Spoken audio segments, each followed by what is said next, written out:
400 વર્ષથી વધુ ઐતિહાસિક હાટકેશ્વર મહાદેવ મંદિરે શ્રાવણ માસને અનુલક્ષીને વિશેષ ધાર્મિક કાર્યક્રમોની તૈયારીઓ જોરશોરથી શરૂ કરવામાં આવી છે। શ્રાવણ મહિનાના પ્રારંભથી અંત સુધી ભક્તિમય માહોલ સર્જાય એ માટે મંદિર ટ્રસ્ટ દ્વારા વિવિધ ધાર્મિક આયોજન કરાયા છે। શ્રાવણ માસ દરમિયાન દરરોજ શિવ મહિમન સ્ત્રોત, રુદ્રપાઠ તેમજ શિવ તાંડવના ગુંજતા સૂર ગુંજશે। શિવ ભક્તોને આકર્ષવા મહાઆરતી, અભિષેક, વિશેષ શણગાર અને શણગાર દર્શન જેવી વિશિષ્ટ સેવાઓ પણ કરાશે।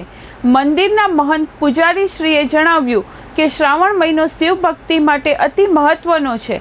આ દૃષ્ટિએ ભક્તોને વધુમાં વધુ શાંતિ, ભક્તિ અને સંતોષ મળે એ માટે તમામ આયોજન શ્રદ્ધાથી કરાઈ રહ્યું છે। શ્રાવણ માસ દરમિયાન મોટી સંખ્યામાં શ્રદ્ધાળુઓ હાટકેશ્વર મહાદેવના દર્શને આવે છે। મંદિર ટ્રસ્ટ અને સ્થાનિક સ્વયંસેવી સંગઠનો ભક્તોની વ્યવસ્થાપન માટે સહકાર આપશે। હાટકેશ્વર મહાદેવ મંદિર શહેરનું પ્રાચીન શિવાલય હોવાના કારણે અહીં શ્રાવણ મહિને રોજરોજ શિવ ભક્તોની ભીડ જામતી હોય છે। મંદિરના ઇતિહાસ અને શાંતિમય વાતાવરણના કારણે અહીંની શ્રાવણ ઉજવણી એક આગવી ભક્તિમય અનુભૂતિ આપે છે। હું કેતન વૈષ્ણવ, શ્રી વર્ણક નાગર જ્ઞાતિ વ્યવસ્થાપક મંડળ કારોબારી સભ્ય। આજરોજ અષાઢ વદ અમાસ એટલે કે શ્રાવણ સુદ 1 થી 30 સુધીનો શ્રાવણ મહિનાનો પવિત્ર તહેવાર ની ઉજવણી આ કાલથી ધામધૂમથી તૈયારી થઈ રહી છે।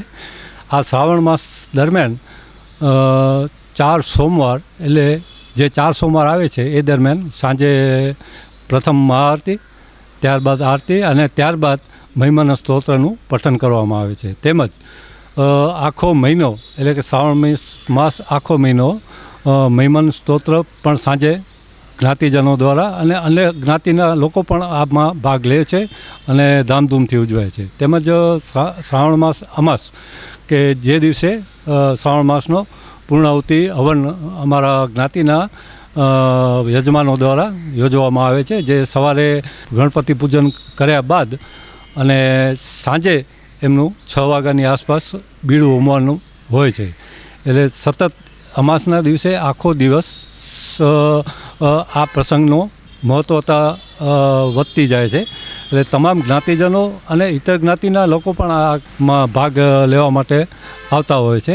બહારથી પણ લોકો આવે છે અને આ સતત વર્ષોથી, અત્યારે મારી ઉંમરથી પણ વધારે, જે આ શ્રાવણ માસ હાટકેશ્વર મંદિરના પ્રાંગણમાં આ પવિત્ર માસનો ઉજવણી થઈ રહી હોય છે। શ્રી હાટકેશ્વર મંદિર ભુજ જે લગભગ 400 વર્ષની આસપાસથી વધુ છે અને એ સમયથી જે તે વડીલોએ આ એક પ્રથા પાડી છે કે દર શ્રાવણ મહિનામાં મહિમન સ્તોત્ર ઉજવવું અને અમાસના દિવસે હવન પણ જ્ઞાતિના જ યજમાનો દ્વારા હવન પૂર્ણાહુતિ કરાવવી।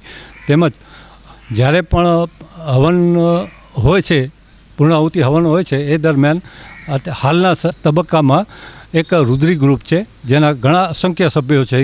એ લોકો દ્વારા રુદ્રી પઠન 11 વખત, જે લઘુ રુદ્રને ની સમકક્ષ ગણાય છે, એ સવારથી 11 મહિમન સ્તોત્રનું પઠન કરી અને સાંજે એના દ્વારા જ હવન પૂર્ણાહુતિનો પ્રસંગ ઉજવે છે।